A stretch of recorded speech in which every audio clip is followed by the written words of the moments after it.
எப்படி நீங்க கேட்கும்? நீங்க யார் ரைட்ஸ் கொடுத்தீங்க? இது வாங்கல அப்படி தான் கேக்குறீங்க. சார் அரியலூர் மாவட்டம் ஸ்ரீபுரந்தான் கிராமத்தைச் சேர்ந்தவர் வரதராஜன். இவரது மகன் ரஞ்சித் குமார். இவர் இந்திய ராணுவத்தில் பணியாற்றி வருகிறார். இந்நிலையில் வரதராஜன் அவரது வீட்டில் சுற்றுச்சுவர் அமைக்க முயற்சி செய்த போது வரதராஜனின் தம்பி மகன்கள் போலீசாக பணியாற்றி வரும் சரண்ராஜ் மற்றும் சத்யமூர்த்தி ஆகியோர் தகாத வார்த்தையால் திட்டி வரதராஜனை தாக்கியுள்ளனர். இதில் படுகாயமடைந்த வரதராஜன் ஜெயங்கொண்டான் அரசு மருத்துவமனையில் சிகிச்சை பெற்று வருகிறார். இதுகுறித்து ரஞ்சித் குமார் விக்கிரமங்கலம் காவல் நிலையத்தில் புகார் அளித்தும் நடவடிக்கை எடுக்கவில்லை என கூறப்படுகிறது.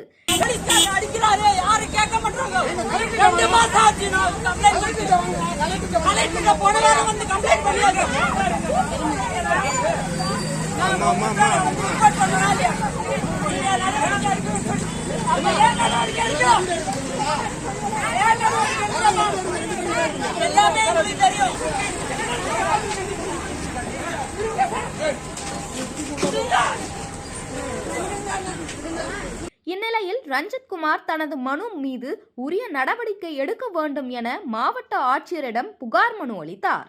ஆனால் இதுவரை எந்தவித நடவடிக்கையும் காவல்துறையினர் எடுக்காமல் ரஞ்சித் மற்றும் அவரது குடும்பத்தையும் தகாத வார்த்தையால் திட்டி வழக்கு கொடுத்து சிறையில் தள்ளிவிடுவேன் என மிரட்டியுள்ளதாக கூறப்படுகிறது.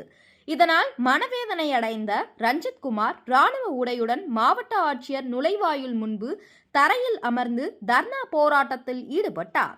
இதனை அறிந்த போலீசார் அவரை வலுக்கட்டாயமாக அப்புறப்படுத்தி ராணுவ வீரருடன் பேச்சுவார்த்தையில் ஈடுபட்டனர்.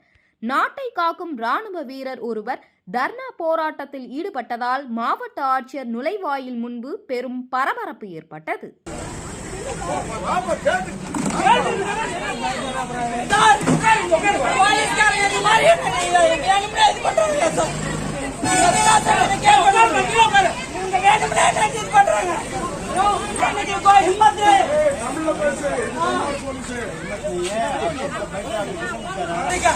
பிஜேபி எஸ்பி ஐஜி மனித உரிமை கழகம் நல்லா கவனிக்கணும்.